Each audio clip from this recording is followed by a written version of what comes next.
Breakfast, where we give you a hearty serving of insider tips and business strategies to help fuel your day so you can thrive in the construction industry. Now, here's your host, Tip Top Tim Fitch. Right, so hi everyone, and welcome to the next episode of the Construction Big Breakfast podcast.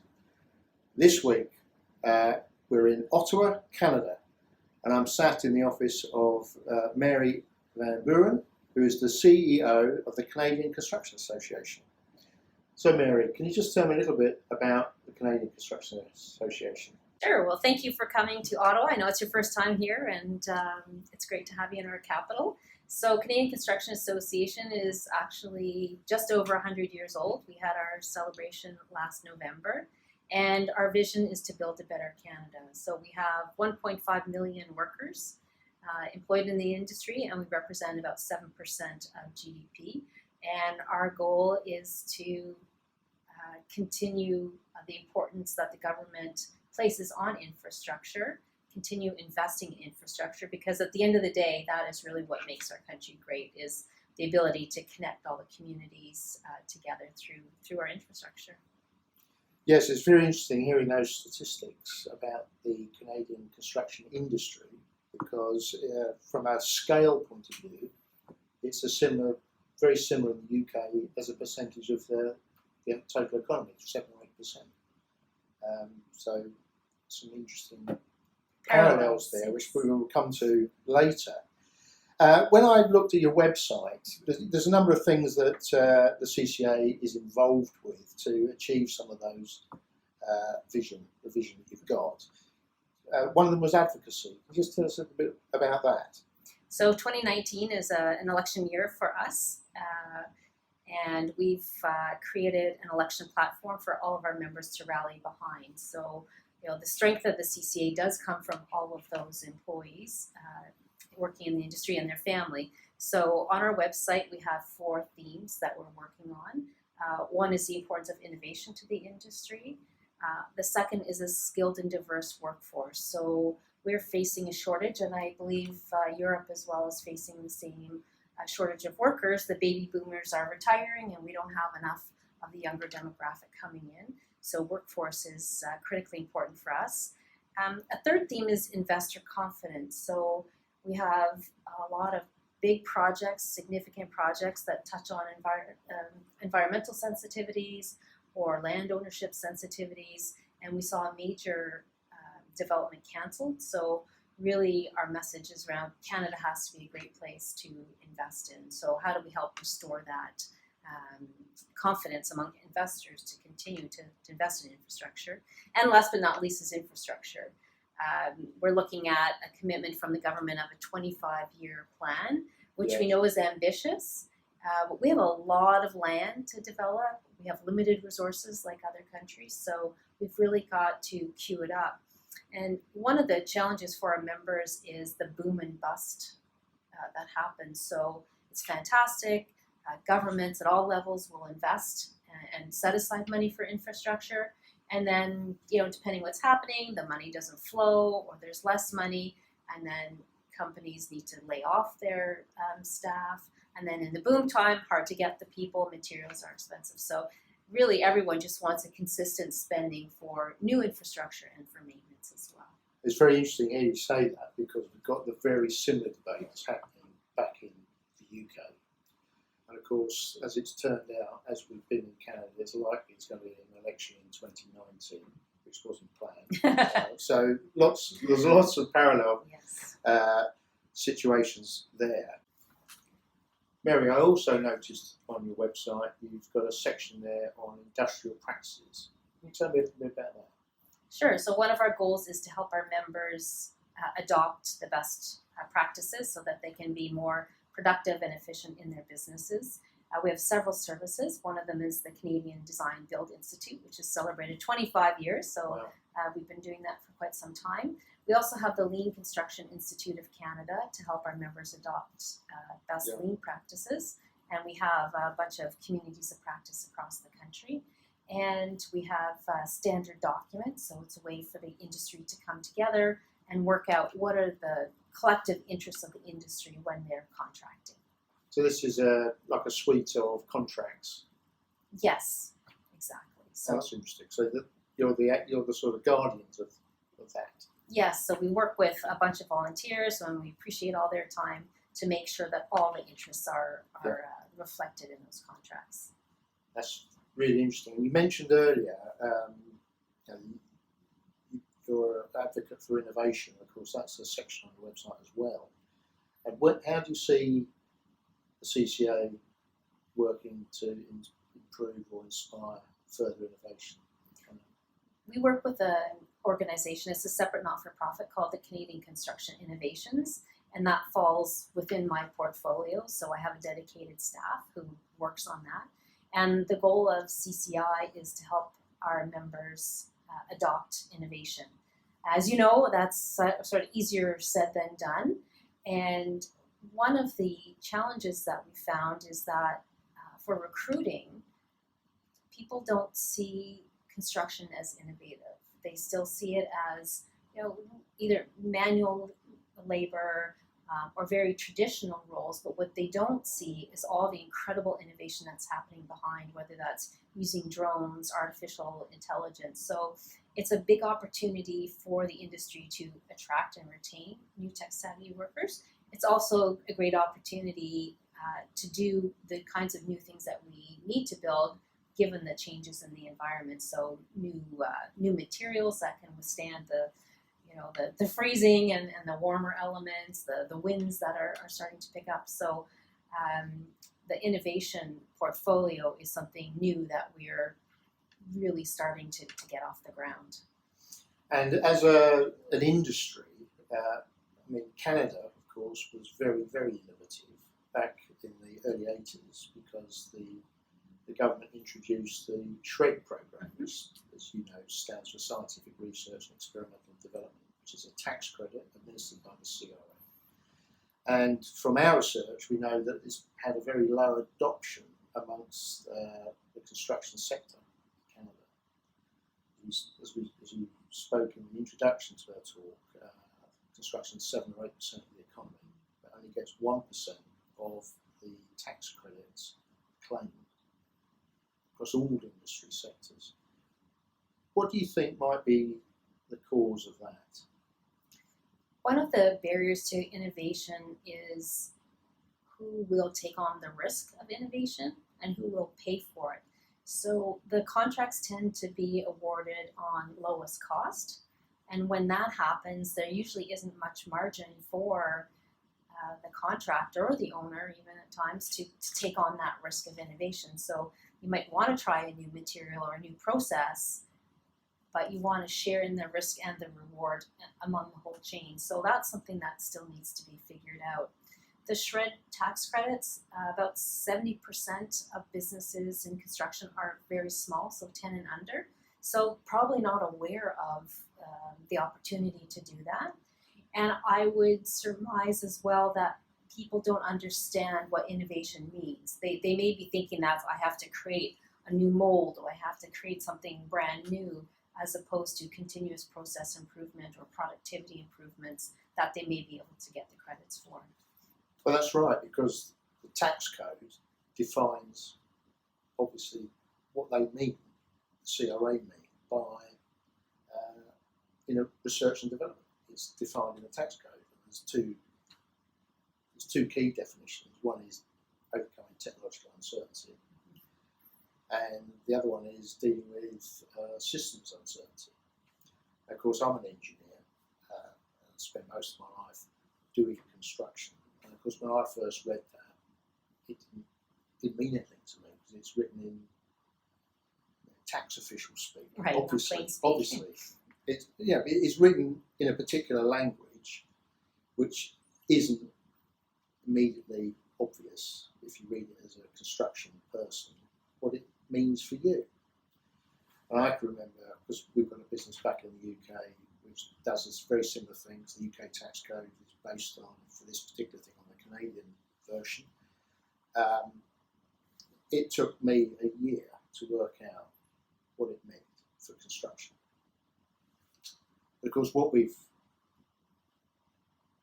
uncovered in the UK and we've started to do Canada is use our knowledge of construction with the understanding of the tax code to unlock some of these tax credits, which can be quite significant, because, as you said, innovation in construction doesn't have to be what people think in their heads that innovation is. So that if I ask people, what do you think innovation is in your mind's eye, people sort of imagine a white room with a bench and microscopes in front of it, people in white coats looking at petri dishes. At the end of the table there's a flask of purple bubbling away, noxious gases coming out of it, which that's the stereotypical view of what research and development is, or SR&ED.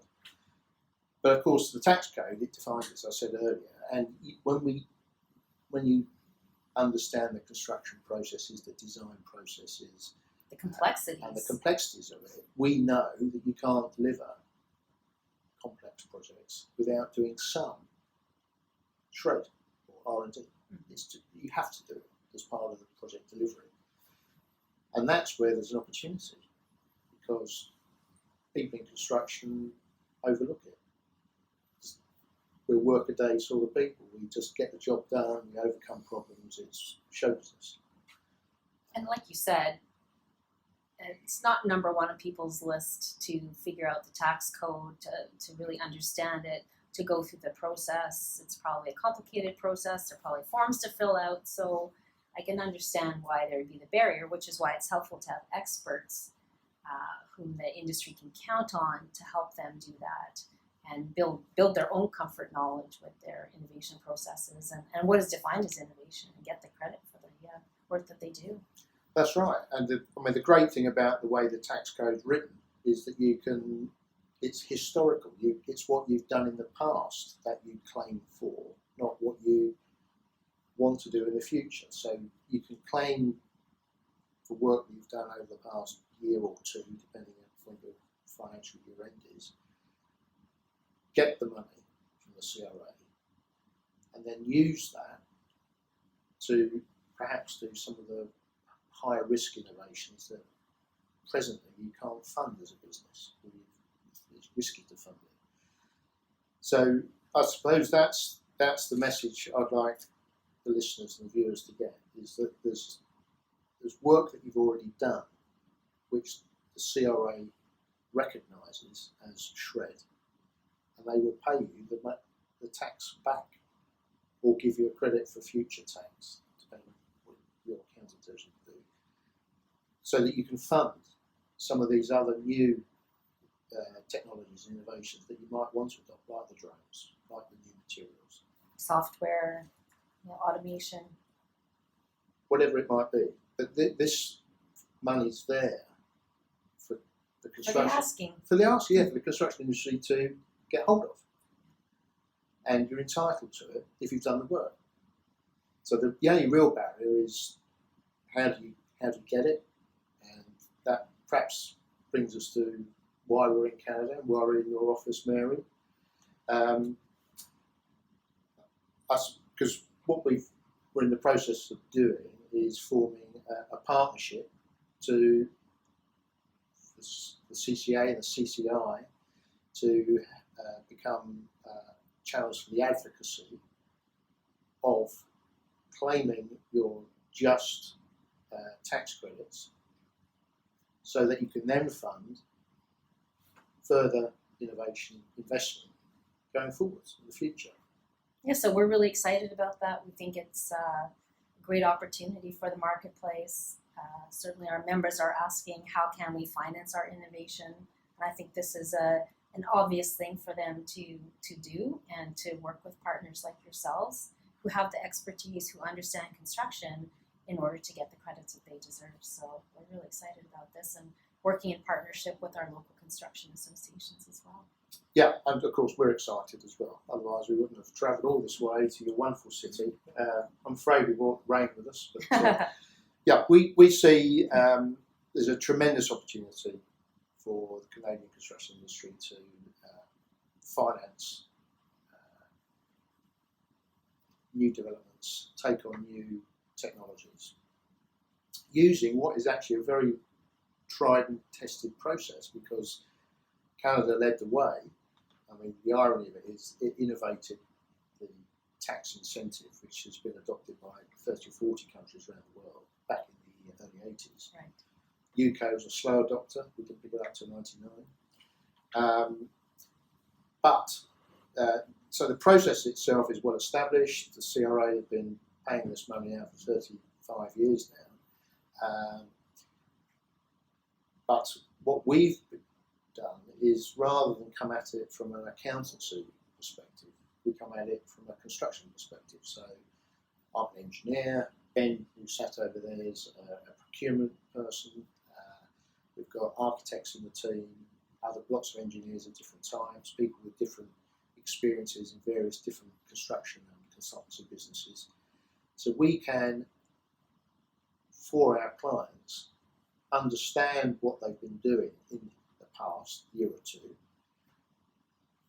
write up the technologies they've been involved with, or the processes. And the processes, the process with technological improvements, the systems uncertainty that come on projects they've been involved with. So this is, rather than the normal block we get is FDs say, well, there's no budget for any innovation, or it's a tiny amount of money. So it's not in necessarily your overhead. Most innovation happens on projects in construction. So that's where we go. We look into the projects, we talk to the project managers and the operations directors, get the story, and then we can ask the follow-up questions to get the detail. But because all of my team understand the terminology, they understand construction processes, they understand engineering and architecture, our clients don't need to produce anything new. They just give us the drawings and the reports that have already been produced on their projects. We can interpret those, draw out the information that CRA needs, write it up, and then quantify it. We know where to look at the cost ledger. So I understand another benefit is that it creates confidence in the firms who have gone through it, and that they have a better appreciation for what innovation means, and the fact that they can get money for it acts as a bit of momentum or catalyst for doing more innovation, because it sort of becomes a virtuous cycle of, well, we're doing it, we understand it, now there can be tax credits that we can get from it as well. All of that is true. That's absolutely what happens. And there's also an uptick in morale we've seen, because engineers, we're very matter of fact about what we do day to day. But when you realise that the government actually appreciates what you're doing and gives an incentive to your employer to help you do more in the future, you're right. It's like a snowball. And we found that with our clients, the first year, there's scepticism, you can understand that, and a bit of resistance to engaging they're busy in our process. And of course, usually what happens when we walk into the first, we call them discovery workshops, often around a table like this, there's half a dozen people who walk in, they're all sat here like that. I've got some drawings to look at, or I've got some calculations or a meeting to go to on a project which is important, exciting. urgent. I don't really want to talk about tax. But of course, we don't talk about tax, we talk about projects. And very soon, we can't write fast enough as the innovation stories come out of the people who've actually been doing it. Yeah, people like to share their stories. They love talking about projects. Projects, you can't be a successful project manager unless you're excited and enthusiastic about projects. It's an absolute prerequisite. And people like talking about it, and that's what we need. We need them to talk about it. We get the stories, we can then ask the follow-up questions, which get into the real detail because we know what we're looking for. Get them to explain everything. Get to explain it in enough detail so that we can then write it up. We then ask for some backup documents, which you already have because you've done the project. Just drop it in our data room, digital data room, and then we've got all of the evidence the CRA needs. We can write up a report and then quantify it. In 6 to 12 months, your check arrives? Is that sort of the well, process? Current experience in Canada is about 6 months, maybe 5 to 6 months. So it's much the same in the UK, much the same. And the CRA may come talk to you for your first application, make sure you've understood the process, but you will have done because we've gone through it in a lot of detail. And of course, this next year, people are much more enthusiastic because they've had a good result and a good experience. So the process, once you've been through it once, it gets easier the second and third year, as you can imagine, for everybody. So quantitatively, how many millions do you think are being left on the table? Well, the last statistics that the CRA published showed that construction in Canada was only getting $30 million in credits, about 1% of the pie. It should be at least 2 or 3%. So there's 60 million, I'd say, conservatively being left on the table every year. Which is a great amount. Every year. And the industry's entitled to it, but you do have to ask for it in the right way. Yes. In the right way. Anyway, that's why we're really excited. We're going to get this partnership going. We're going to fix that for the industry. We're going to try and get that 30 up to where it should be, 50 to 60 in the next 2 or 3 years. Great. Well, we look forward to working with you. Which is really exciting. Yes. Well, Mary, thank you very much for coming on the podcast. Thank you for hosting us in your office. Yeah. And the sun's just coming out. They must know we're going. And look forward to working with you in the future. You as well. Thank you for having me on your podcast. Want to learn more about how Invennt can help your business maximize its bottom line? Head on over to www.invennt.com and get in touch with our team today. Thanks for joining us this week on the Construction Big Breakfast. Make sure to visit our website, www.invennt.com, where you can subscribe to the Construction Big Breakfast on all platforms so you'll never miss a show. While you're at it, if you found value in the show, we'd appreciate a positive rating. Or if you'd simply share it with a friend, that would help us out too. Be sure to tune in for our next episode.